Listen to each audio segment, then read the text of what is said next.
friends, it's Chari. Today I have some summertime fruit cards with some fun new stitching patterns for the lawnfawn embroidery hoop. So for each of these, of course, I'm starting out with the basic embroidery hoop for the strawberry, which is what I am stitching first. I cut this from Ballet Slippers cardstock, and you can see I've got all my DMC colors. This is my working copy of the pattern, so it is going to kind of be off to the side here. But this is the one that I usually draw out first, and then as I stitch, I usually make some changes to colors or stitches or whatever. I want to make sure that it looks good once it's stitched. I'm starting with the darker of the two green colors that are going to create the top of my strawberry, and I am going to show you just a few stitches here. So I like to hold on to the tail with my finger, and I'm starting with that very top stitch. I like to go top right corner to bottom left and then come back and finish my cross in the other direction. And then now I'm moving on to that next one down. I'm going to flip this over and make sure that I have my tail in such a place that it's going to get caught underneath that next stitch. So you can see I'm moving it over. And now I know when I go into that next hole to cross the rest of my stitch that that tail is going to get caught. Now since the stitch right below it is in line with this one, that tail will get caught under this one too, and really that's all I need to hold it in place. Those two stitches is plenty. I could actually just trim off this tail right now if I wanted to, but I'm going to do that at the end.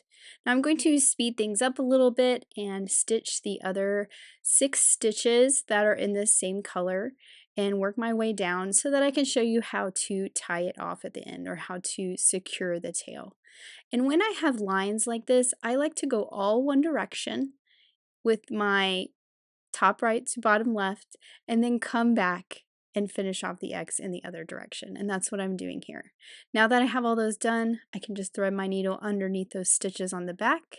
And now that is secured, and I will trim off both of these. Now I'm not going to show you all my stitching in today's video because I don't want this to be super long, but I did want to show you some tips.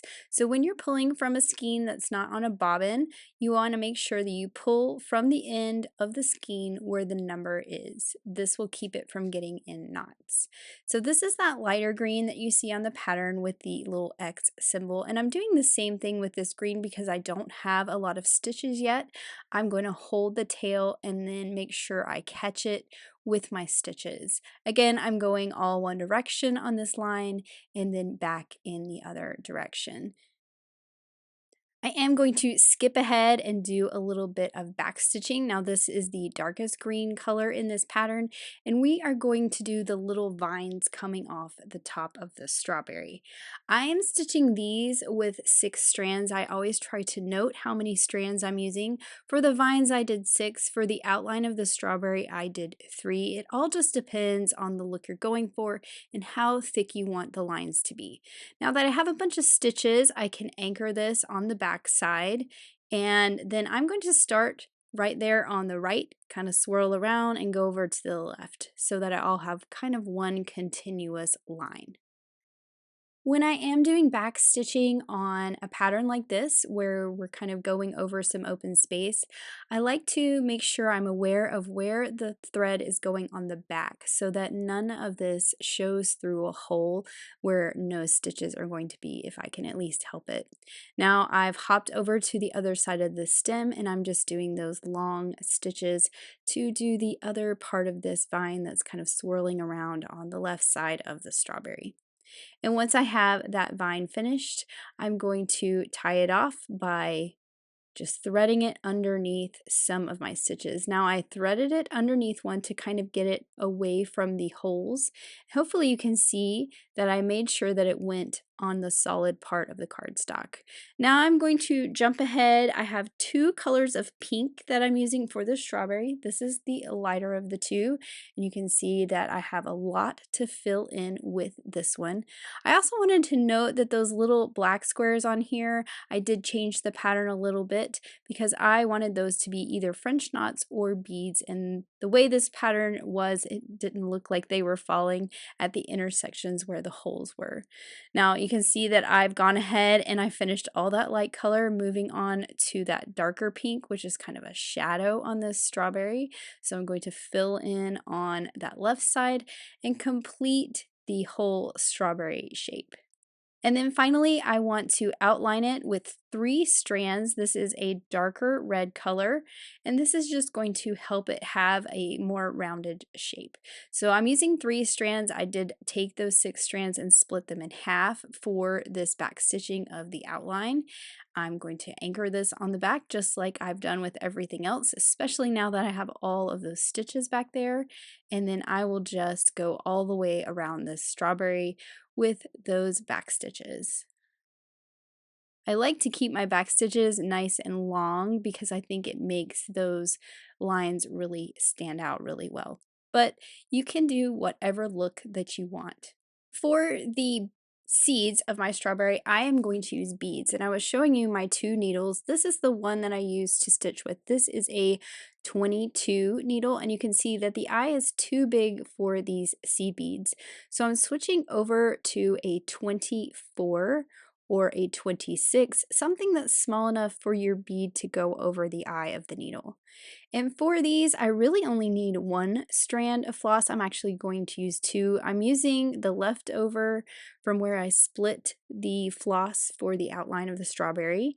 You're not really going to see this floss too much. I kind of want it to disappear in the strawberry and just those black seeds kind of stick out. Now, if you are into French knots, by all means, please do that. I'm not the best at French knots, so seed beads are a perfect alternative. And you can see I reprinted my pattern and I just took a Sharpie marker and marked where those seeds are going to go. Now I know where to put them on the final pattern that I will upload to the website. So I'm just taking these 2 strands of floss, again they're the ones left over from my outline. I'm anchoring it on the back. I'm going to come up in that first hole, grab a bead, and then go back through the exact same hole. And that bead's obviously bigger than the hole, so it's not going anywhere and it's going to be nice and secured on the front of my strawberry. And then I will just work my way around, adding the little seeds of seed beads all over the strawberry. So as I'm finishing up these beads here and I get my last one on there, I'm just going to secure that floss on the back, and then through the magic of video, I've already stitched a lemon as well. So let's assemble some cards. When I do patterns like this where I have open holes, I always like to cut a solid circle and layer it on the back so that those holes are filled with that same color of cardstock. So I'm taking my solid circle, putting some liquid glue all around the edge, and then I also put some on the back of my stitches, especially when they're solid like this. Then I can line up the solid circle on the back. Then what I like to do is flip this over, and because we have that bulk of the floss, I lay my hand on it so that my hand can conform to that bulkiness, and I just hold it there for a little bit until that glue dries, which really does not take that long at all. Then for both of these, I'm using the frame from the Embroidery Hoop frame and window add-on. So I have the frame for my lemon cut from peacock cardstock. That background piece is cut from mermaid, which I did not say that before. And then for my strawberry, my frame is white. For both of my cards today, I am using the Fruit Salad Paper Collection. For the strawberry card, I'm actually using the blue plaid from the Petite paper pack. I like the sizing of the plaid from the smaller Petite paper pack. And then for the lemon card, I'm actually going to use the 12 by 12 sheet of paper, the Squeeze the Day paper, and use the side with the lemons. So I will do the strawberry card first. I'm cutting a lacy rectangle from Ballet Slippers cardstock. Then I cut that pattern paper with a small stitch rectangle. This is the one that fits right inside that lacy rectangle. I also pulled out the strawberry patch dies and used the leaves from that die set to cut some algae cardstock. And I really just focused on cutting those leaves on the end, the kind of 3 leaves at the end. I'm cutting some of them apart. These are going to tuck behind my stitched strawberry in the frame in this bottom right corner. For the sentiment, I pulled out Henry's ABCs and some Guava Cardstock and cut out letters for the word berry. Then I'm using Henry's Build a Sentiment Love and Build a Sentiment Winter so that I can spell out your so and then the word sweet. That is from the winter set. So my card will say you're so berry sweet. And I'm just laying my stamps on here kind of as placeholders right now. Nothing is glued down yet. So I'm going to start with my strawberry because that is the star of the show in this bottom right corner, and I have popped it up on some foam squares. And I'm going to move those leaves out of the way so I can get it right where I want it to be, and then I will add the leaves by tucking them behind this circle. Now for the leaves, I'm using some thin foam squares to give them a little bit of dimension off that background. So I'll stick these two down. Now this third one that I kind of trimmed off, I'm going to tuck it up under behind and add that with a little bit of liquid glue so that this one is flat onto that pattern paper. Now when I came to this side up here, I thought it would be fun to have it overlap that frame a little bit. So I'm adding a thin foam square to one and a thicker foam square to the other so it can kind of come up and over the frame. And then I decided to do the same to this one. So I'm adding that foam square that is the same thickness as the strawberry and overlapping that. I just think that looks kind of nice how it comes out from behind the frame and overlaps. Now I've got my letters where I want them to be, so I'm going to pick them up with some clear removable tape. This is some removable Scotch tape. I'm adding my liquid glue to the back of all of my letters. And then this will allow me to pick up the whole word as one and place it right back into place onto my card.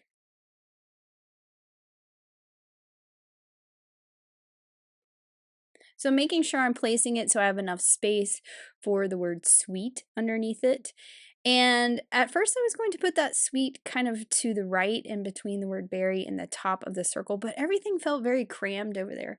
So I actually did something I don't always do, and I kind of flip-flopped where the words were. So I usually have them kind of at a diagonal from left to right. This time I'm going right to left. And I think that really works with the composition that's in the bottom corner of this card. So I'll just stamp the word sweet with some black ink, and then I'm also going to pick up the your so and stamp that right above the word berry. Luckily with this paper, I kind of have a grid and a guide to go by, and I can really make sure that my sentiments are nice and straight. Now I'll take that whole panel and put that onto a white card base, and then that white is going to peek through my lacy rectangle. But I'm not quite done. I need to embellish. So I have some red hemp twine. I'm going to cut 2 lengths of this. So I have a double, and I will tie a double bow. This just kind of gives it a little more heft to it, I guess, when you do the double bow. This twine is so thin and I do love it, but I'd also like to kind of double it up so it has even more texture going on. I will add a little dot of glue, put that in place, and actually hold it with my tweezers while it dries and trim off those long tails. And I actually like how this sort of curves around the circle of the frame. I think that looks really nice and frames it up nicely. And I can remove my tweezers. That glue is probably set well enough. And of course, we need some glitter. So I'm just putting that Stardust Stickles glitter at the bottom of the letters, not the whole thing, and then some glitter accents on one side of each leaf. So this is my finished sweet strawberry card, and I just think it turned out so adorable and cute. I love those beads on the strawberry. So now to move on to the lemon card. This pattern, by the way, is called the Zest, which is exactly what our sentiment is going to say. I started out with a piece of mermaid cardstock cut to 4 1/4 by 5 1/2 and just put that on a card base. And the lemon paper I cut with the largest of the outside in stitch rectangles. So I've got that little peak of that mermaid paper just sticking out on all sides.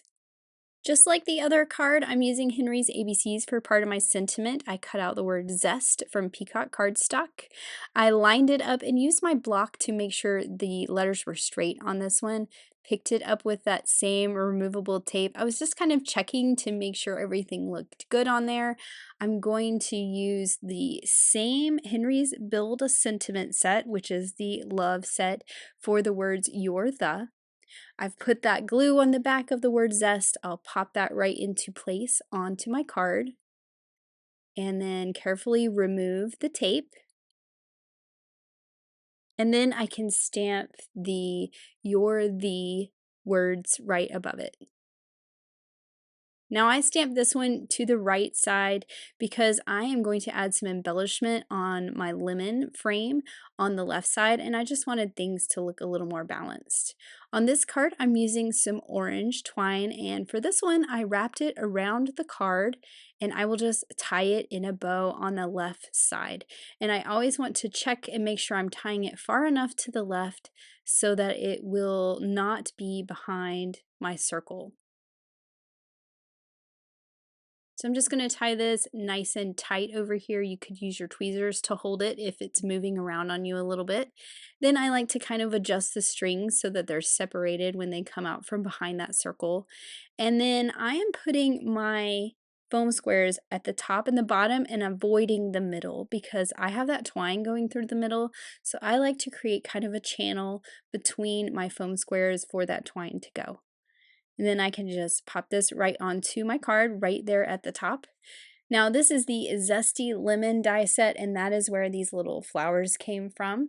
I just cut these from white cardstock, and these are going to be my embellishments around the frame. So I just have 3 of them. I will drop them into place with a little dot of liquid glue. Then what I'm actually going to do is put another dot of glue in the center, and I actually pulled out some yellow, kind of lemon yellow actually, gems that I had in my stash. And I'm going to find the gem that is perfectly sized for the center of my flowers and just add those right in the middle. And then of course we need some glitter on this one too.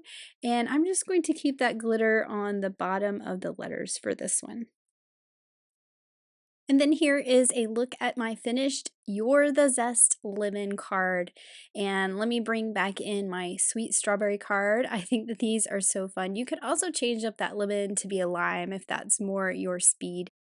So I hope that you give these new patterns a try, and if stitching's not your thing, maybe give these cards a try with the strawberry patch or the zesty lemon dies instead of stitching. Thank you so much for watching. Have an amazing day. Bye.